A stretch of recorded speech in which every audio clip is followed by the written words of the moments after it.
Estamos en el año 1847. Imagina una sala llena de gente. No es un quirófano limpio y silencioso como los de ahora. Esto es un espectáculo. Estudiantes y curiosos se empujan para ver mejor. Su aliento empaña el aire, cargado de expectación y miedo. En el centro, una mesa de madera. Atado a ella hay un paciente completamente despierto.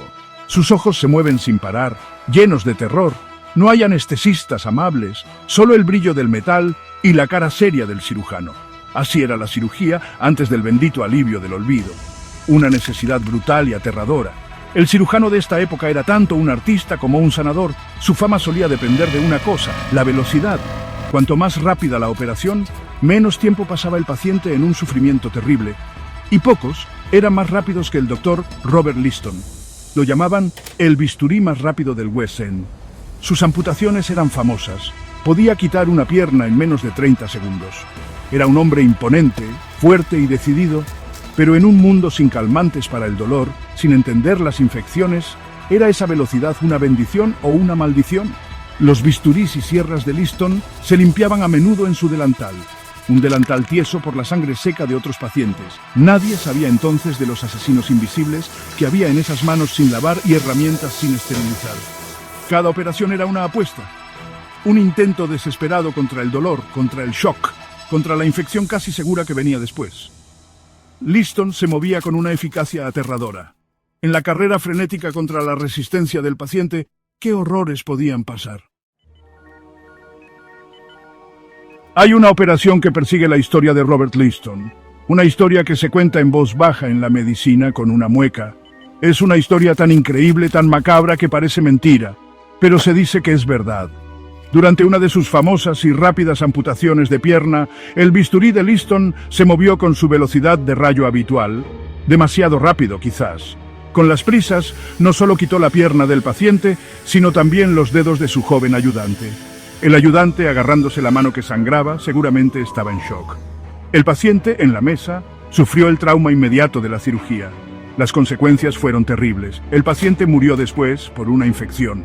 La sepsis, el asesino silencioso de las salas de cirugía, se cobró otra vida. El ayudante, a quien le habían cortado los dedos por accidente, también murió. Sus heridas también se infectaron. 2 muertes, causadas directamente por la operación. Un espectador mayor, al ver lo sangriento, rápido y desastroso de todo, se dice que se asustó tanto que sufrió un shock mortal. Murió allí mismo, en el quirófano. Una operación, 3 muertes. Una tasa de mortalidad del 300%. Los horrores de la mesa de operaciones eran bien conocidos. Los pacientes se enfrentaban a la cirugía con un terror absoluto. El dolor era imposible de describir, un sufrimiento que podía llevar al shock y a la muerte, incluso si el cirujano era bueno. Robert Liston, a pesar de su velocidad, operaba a personas conscientes que gritaban. Él conocía su sufrimiento. Este contacto constante con el dolor creó una búsqueda urgente y desesperada, una búsqueda de alguna forma de vencer el dolor, de callar los gritos. El 21 de diciembre de 1846 llegó un momento clave. Liston iba a amputar la pierna de un mayordomo llamado Frederick Churchill. Pero esta vez algo era diferente. William Squire usó éter, un anestésico nuevo y que causaba discusión.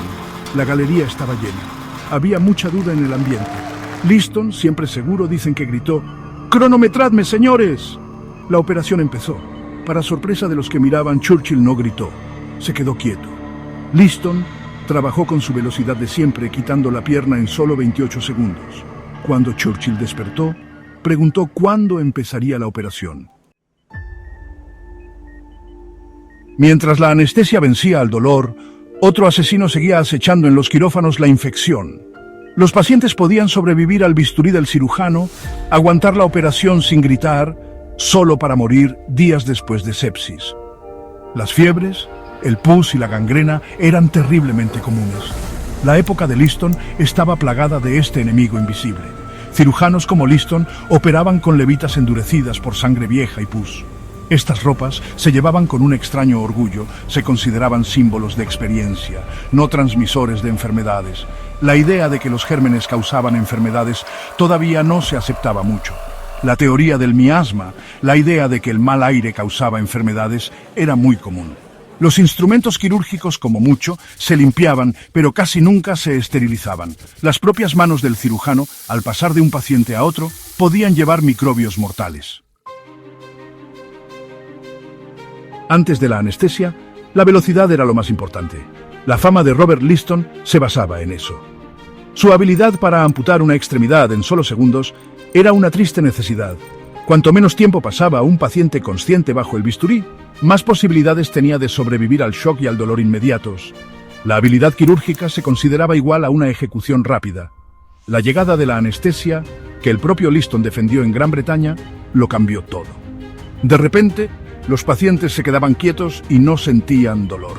La carrera frenética contra el reloj había terminado. Los cirujanos ya no necesitaban dar más importancia a la velocidad pura por encima de todo. La revolución causada por los problemas de la época de Liston fue más allá de la anestesia y la esterilización básica. El deseo de mejorar los resultados de las cirugías llevó a otras innovaciones, a veces inesperadas. Uno de esos avances fue el guante quirúrgico. A medida que los métodos antisépticos de Joseph Lister se hicieron populares, los cirujanos empezaron a usar productos químicos fuertes como el ácido carbólico para desinfectar sus manos e instrumentos. Aunque eran eficaces contra los gérmenes, estas sustancias también irritaban mucho la piel. Esto creó un nuevo problema justo cuando se estaba solucionando uno antiguo. Cuenta la historia que William Halsted, un importante cirujano americano que defendía la cirugía aséptica, buscó una solución para su enfermera de quirófano, Caroline Hampton. Sus manos sufrían una dermatitis grave por estar siempre en contacto con el cloruro de mercurio, otro antiséptico. En 1889, Halsted encargó a la Goodyear Rubber Company que creara unos guantes de goma finos que pudieran protegerle las manos, pero que le permitieran moverse bien. Así, el uso habitual de guantes quirúrgicos nació de la necesidad de reducir un efecto secundario de las primeras prácticas antisépticas. Robert Liston. Su nombre nos hace pensar en velocidad, en sangre, en un cirujano increíble luchando contra dificultades imposibles de imaginar. Fue un hombre de su tiempo, un gigante de la cirugía antes de la anestesia. Sus operaciones más terribles, incluyendo aquella con una supuesta tasa de mortalidad del 300%, nos dan una imagen muy oscura de la época. Pero es una gran ironía de la historia de la medicina que la misma brutalidad y los fracasos de Liston y sus compañeros se convirtieron, sin quererlo, en los creadores de los milagros quirúrgicos modernos. Su sombra, aunque parezca oscura, al final iluminó un camino hacia la luz y la curación. Los errores y los resultados horribles de la cirugía del siglo XIX no fueron solo mala suerte, eran señales claras de que algo estaba muy mal. El sufrimiento de los pacientes impulsó la búsqueda de la anestesia, una búsqueda a la que el propio Liston se unió al realizar la primera gran operación en Gran Bretaña con éter.